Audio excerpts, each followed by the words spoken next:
Leslye Headland is still coping hard.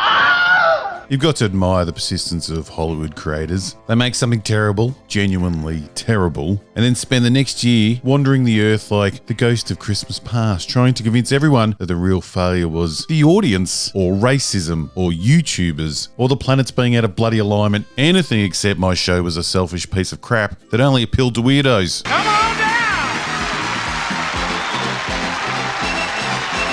And this week's contestant on Please Don't Blame Me for My Own Work is none other than Leslye Headland, still coping hard with the disastrous, very public career-denting implosion of The Acolyte, a show that called itself Star Wars, just like how strippers call themselves dancers. The Acolyte was closer to one of George Lucas's farts than it was to his vision for Star Wars.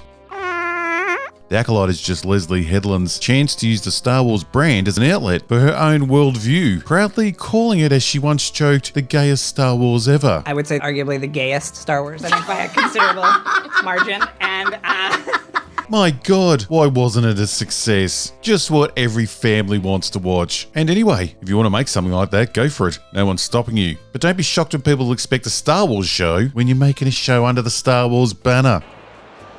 Star Wars saved my life. Leslie's back getting interviewed in The Wrap, talking about The Acolyte's non-success. A considerable margin. Now, to be fair, interviewers bring these topics up, but judging by Leslie's answers, The Acolyte's disastrous crash and burn isn't leaving her head anytime soon. It's just rent-free up there, doing laps around her skull like it's Mario Kart. Speaking of her head, yes, I noticed it too. How could you not? It's got the shape of an Amazon delivery. The Wrap actually changed the photo they used of her that went from stern and serious to, dunno, happy? I've seen people sucking lemons look less sour. She looks like someone made a Roblox character and set lesbian smugness to 11. But anyway, on to her explanation for why The Acolyte failed. Apparently the failure had nothing, absolutely nothing to do with the dogshit story, the cardboard dialogue, the baffling law-breaking nonsense, the aimless characters, or the fact the script felt like it was written by a lesbian feminist with a severe hangover. You just know she's got that Chardonnay breath. No, it was everyone else's fault. The article begins with, "That's been a challenge recently," Headland said, acknowledging the rollback in DEI and female-led projects at major studios. Leslye goes on to say that that's the type of development project that I think people are a bit more wary about than they were in the 2018-2019 era, the era when her show got the green light. Leslye Headland is ushering in this new era of Star Wars and seeing this soon on Disney Plus, and we couldn't be more excited.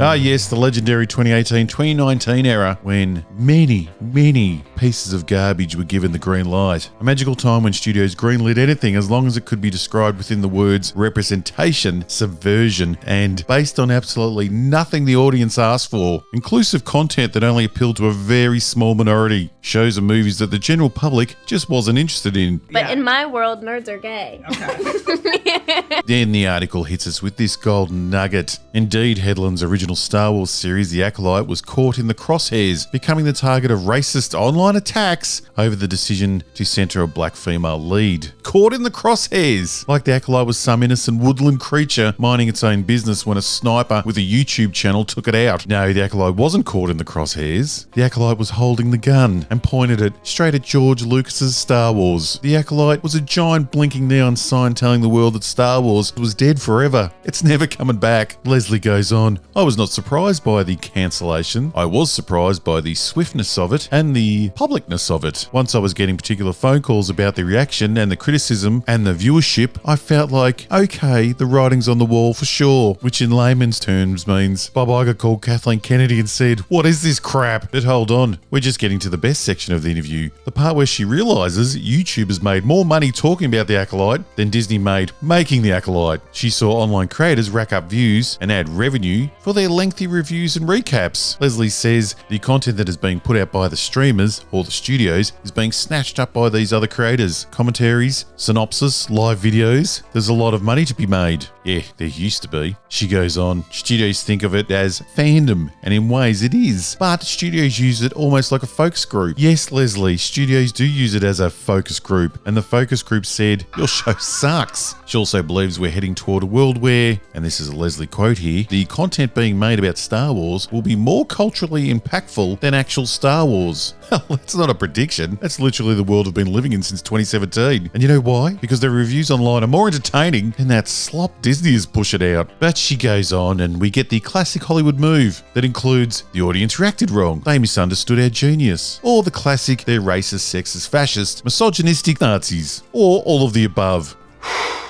Boy, that escalated quickly. Never, and I mean never, is the problem the thing they actually made. Here's a hint for Leslye. Maybe families don't want to sit down with their kids and watch a hero with absolutely no morals checking out the dong of the man that just slaughtered all her friends. It's not the greatest lesson for the kiddies. Maybe that's not the universal family adventure people expect from Star Wars. It's a crazy thought, I know. Leslye even let loose with this gem. I know who these guys are. Some I respect. Yeah, bet you do. Some are snake oil salesmen. Then of course there are the fascists and racists. Amazing. Every time a Disney show flops, apparently a new army of fascists is formed. And with the ratings that the Acolyte got, there must be more fascists than viewers. And we can't forget the cherry on this disastrous cake. Leslye Headland, the self-appointed expert on misogyny, was, as I've mentioned before, Harvey Weinstein's personal assistant for many years. Yes, Harvey Weinstein. That Harvey Weinstein. Speaking of which, I'll put a link at the end to a great video about her time with Harvey Weinstein. But don't worry, I'm sure that's totally unrelated to how she sees the world. Considerable margin. And Leslye Headland is just this week's Hollywood talking head, blaming everything except the actual problem. The show, the writing, the story, the ideology, the tone. The fact that Star Wars was turned from a universal boys' adventure that appealed to everyone into a weird feminist lesbian morality play that actively rejected the classic formula. It rejected George Lucas's vision. And she's not alone. Hollywood is full of creatives convinced the audience is always wrong. But Leslye and Hollywood should realise if the online reviewers are more fun and entertaining than the official product, that's not the reviewer's problem. That's theirs. But they'll never admit that. If you don't like the Acolyte, that's fine. It doesn't matter. But it is always about the spiritual journey of what it is to become who you are.